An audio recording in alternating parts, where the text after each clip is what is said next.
sa ginibong drug bypass operation. Triple o 4 na doble ang bihikulo na gruso sa siyudad kang Naga. Mas complain ng police station kang Naga City Police Office. Newsbreak. Sa headlines kan mga barata, walang gutom program kang DSWD pinaglansar sa probinsya nin Camarines Sur. Tulong bagong kampana para sa Metropolitan Cathedral itatakod na sa aga. 9th Infantry Division Philippine Army may bagong division commander. Lolo na nagbabalyo sa tinampo sa Nabua, Camarines Sur, nabanggaan, gadan. Diyos marahay na banggi. Ako si Mark Mendoza. Asin ako si Antoinette Eduardo. Kami ang sa indong tagapagatod Bareta. Department of Social Welfare and Development Secretary Rex Gatchalian nasa probinsya ng Camarines Sur para sa pagpuon kan walang gutom program. Ang detalye sa report ni Christine Alcanzo Reyes. Bagas, tinapay, karne, sira asin gulay. Ang kabali sa 3,000 food credits na itatao sa mga benepisyaryo kada bulan kang walang gutom program si irarom kang administrasyon ni Presidente Ferdinand Marcos. Kabali sa mga benepisyaryo sina Nanay Emily Villarda asin si Nena Rosero Cape, hali pa sa Minalabak, Camarines Sur. Nakapila asin nagahalat na mataawanan ng ayuda. Para sa inda, dakulang tabang ang walang gutom program sa mga araw dindang tios asin nangangaipon ng tabang. Grabe man ang sa idang pasasalamat na sinda nakabali sa nasabing programa. Ako po katabang pa ako, sir. Ang agam ko sa uma po ng tatrabaho. Ano man po sa pagmating nakasali ka din sa programa? Naugba po, sir. Maray po ning makatabang po maray sa mo. Pang-aral daw. Minsan po, grabe lang pagtipid mi po. Pag minsan mayong trabaho si Agom, ako ang tatrabaho. Naglalabada po ako. Kaibanan kami duman sa lista. Di nagpapasalamat. Sabi ko, salamat na kasaway ako. Maluya naman ang pagdangog ni Tatay Norberto Varde, alagad na iininaging ulang para siya magbiyahe haling sa Linggugon, Minalabak, Camarines Sur para makuha ang tabang kong gobyerno nasyonal sa inda. Nagpapasalamat ako sa Diyos inot-ino sa namamahala kan sa tuyang sagkod sa sendo. Salamat. Obheto kang programang ini na matauwanan ng kakanon kada bulan gamit ang red card na may laman na 3,000 food credits ang mga tios na pamilya sa bilog na nasyon. Para sa One Media TV 48 Naga, Christine Alcanzo Reyes, Newsbreak. Mientras tanto, sa 2 milyon na tios na pamilya ang planong matatabangan kan walang gutom program sa pangingenot kan Department of Social Welfare and Development Office. Susug ki DSWD Secretary Rex Gatchalian, obheto kan programang ini na mabawasan asin mahali ang problema sa pagkakan kan kada pamilya sa nasyon. The very basic concept is we look for 1 million food poor families. Food poor, hindi poor. So, unahin ko na i-qualify, not poor but food poor. Ano ba ang food poor families? According to the PSA, a food poor family is a family that does not make more than 9,000 pesos per month. So, yung sabihin 9,000, kulang na kulang yung pambili ng pagkain. So, what we gave them are electronic benefit cards. They're like ATMs, loaded with food credits. Not cash, food credits. They get 3,000 pesos food credits. And then they can redeem those cards when they go to a shop. The retailers are given smartphones na point of sales. Scan the QR code. The QR code lalabas yung mukha ng beneficiary, so alam natin siya yun. And then, they get to shop. They only get to shop from a family of 3 food groups. Carbohydrates, protein, and fats. And fibers and healthy fats. Now, within the carbohydrates, they get to choose. So, halimbawa, doon sa tindahan, merong red rice, may sweet potato. They get to choose for themselves. Sa protein, gano'n rin. They get to choose fish, chicken, or pork. And then doon sa third category natin, yung dietary fiber, they get to choose from that. Padagos pa sa mga bareta, tulong bagong kampana para sa Metropolitan Cathedral, pinagbindisyonan kan sa bagong aga bago ang banal na misa. Aramon taman ang kumpletong detalles kayan sa report ni Melvin Machado. Mismo si Arsobispo Rex Andrew Alarcon kang Archdiocese of Cáceres ang nagtuo kang bendisyon para sa tulong bagong kampana na pinagpagibo pa sa ibang nasyon sa tabang kang pribadong individual. Ginibo ang pagbendisyon sa misang pinagkondusir kasubawang aga sa Metropolitan Cathedral kasabay kang kumpleanyo kang Arsobispo ngunya na aldaw.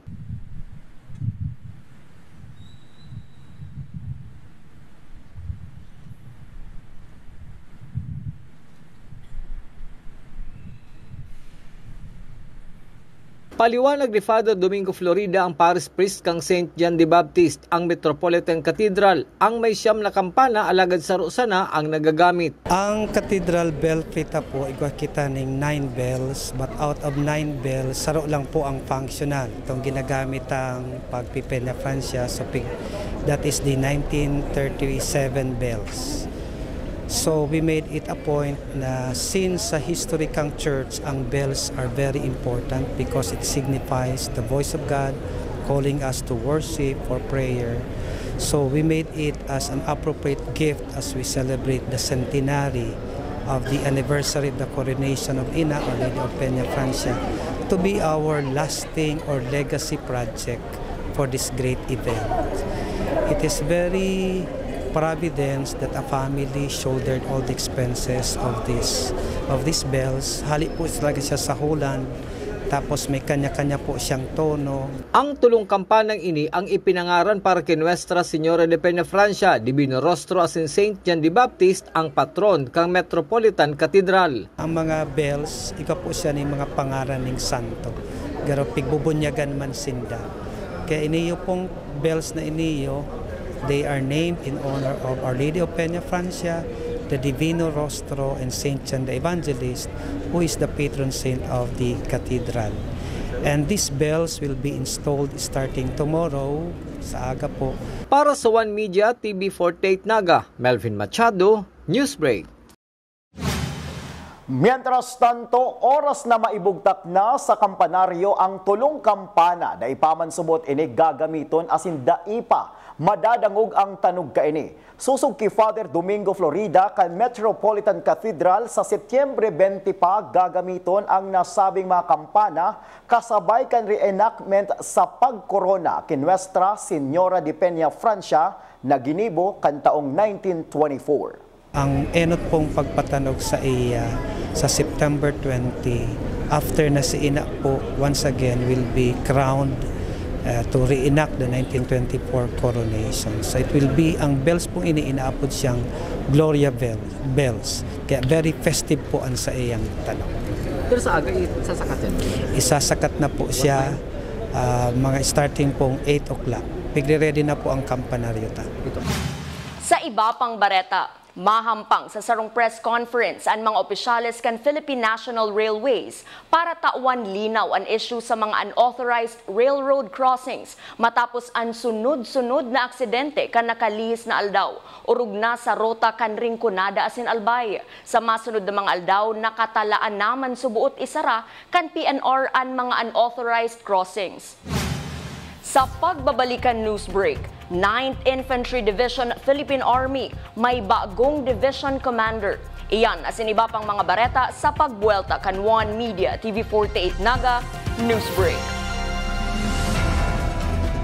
Dakop sa ginibong drug bypass operation. Triple o apat na doble ang bihikulo na gruso sa siyudad kang Naga. Mas complain ng police station kang Naga City Police Office. Newsbreak. We invest in shaping the future of healthcare. Our investment in the state-of-the-art facilities and the latest equipment means our students gain hands-on experience with the current technology driving the healthcare industry forward. From immersive laboratories to AI-powered patient model simulators to innovative learning environments, our graduates are prepared to meet the challenges of modern healthcare. The Naga College Foundation, College of Health Sciences, your premier leap to becoming a champion of healthcare.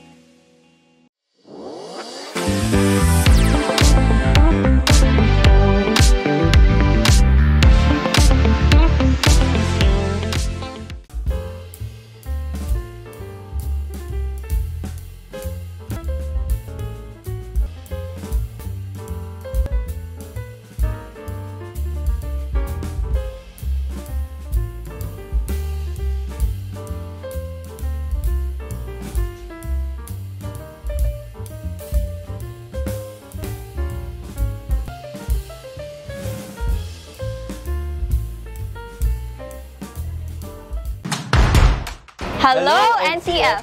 Welcome to the Naga College Foundation Incorporated, where academic excellence meets limitless opportunities. Welcome to the home of the champions. Join us as we leap into the future. NCF is committed to providing state-of-the-art facilities to nurture the next generation of professionals. Our first-class facilities are designed to empower our students and equip them with the skills and knowledge needed to excel in their chosen field. Here at NCF Wings, you are a step closer to your dream of becoming a flight attendant. This is the first cabin crew training in Bicol. But at the heart of it all is the newly constructed College of Criminal Justice Education building. The Naga College Foundation Incorporated is one of the 10 schools in the Philippines recognized by the Commission on Higher Education as the Center of Development in Criminology. Our classrooms are designed to facilitate interactive learning, Strategically designed to support collaborative discussion and critical thinking. This building is home to Bicol's first world-class indoor firing range, which provides our students first-hand training in ensuring that they are proficient in firearm safety and marksmanship. From crime scene simulation laboratories to forensic science facilities, NCF CCJE has a wide range of specialized resources to prepare its students for various career opportunities in criminal justice. Unlock your potential today. Join us as we leap into the future. Join the Naga College Foundation College of Criminal Justice Education.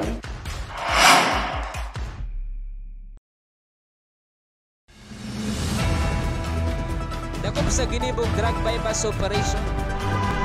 Triple o apat na doble ang bihikulo na gruso sa siyudad kang Naga. Mas complain ng police station kang Naga City Police Office. Newsbreak.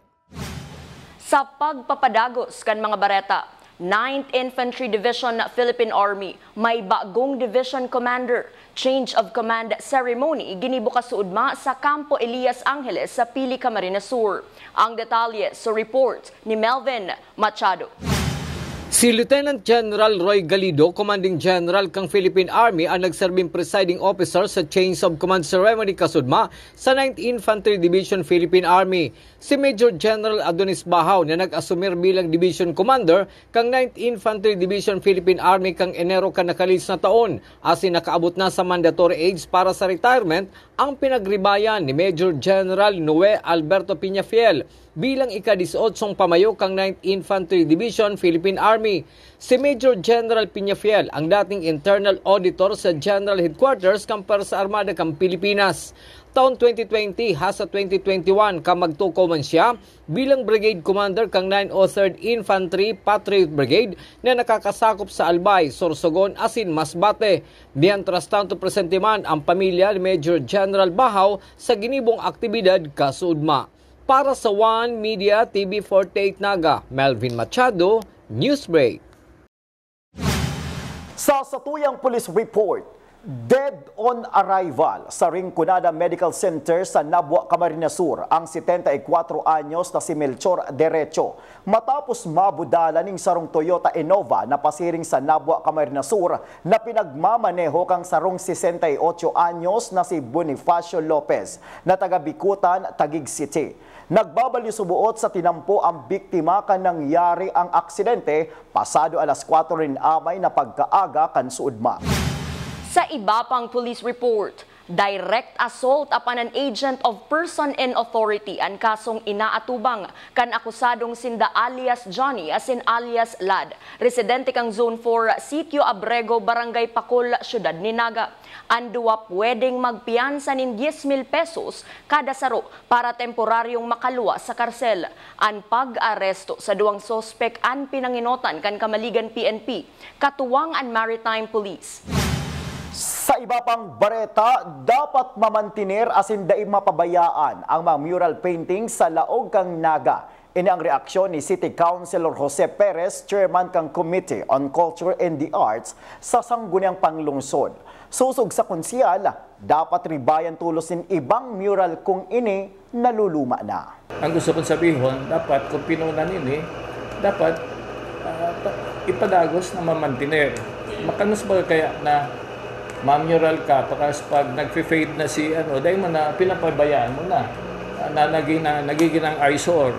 Dapat may continuity for repair or for rehabilitation kay itong artwork o kaya sanglian naling bago naman na artwork na dahil maging eyesore. Ako nga kay itong sinabing may plano na pinturahan ng gilid kansalog, kinontra ko ito. Dahil ang lamag ko, yun na yan, continuity and consistency. Pag mayong provision, kang consistency and continuity, pag fade ka yan, eyesore na naman yan. And ang madatapatid, garo ka maimbitar sa mga graffiti, itong day autorisadong, sige na naman ko yan. Sige na naman korit. Padagos pa sa mga bareta, yaon ngunyan sa pagmundoan broadcast industry sa Camarines Sur sa pagtalikod na sa kinaban kan bistadong radio personality, dating KBP chairman, writer, dating board member as in dating mayor kan Milaor Camarines Sur na si Ernie Verdadero. Si Sir Ernie Verdadero naging partiman kan GNN TV48 Naga, urog na sa programang Ini ang Totoo. Hali sa management kan One Media TV48 Naga, ang samuyang udok sa buot na pakikidumamay sa nabayaan ng mga pamilya asin mahal sa buhay ni Sir Ernie Verdadero.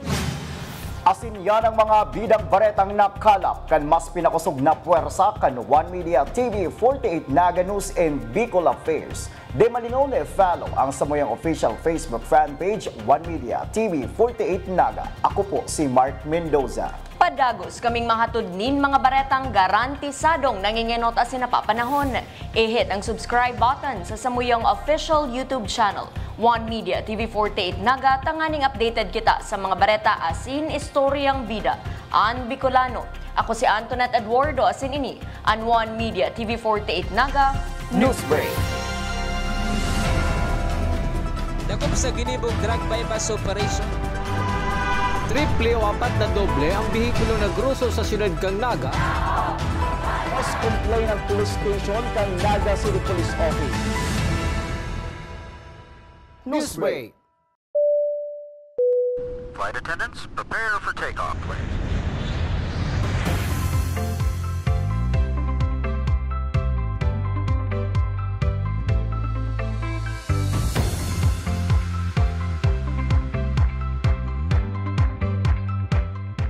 Slip life vest over your head.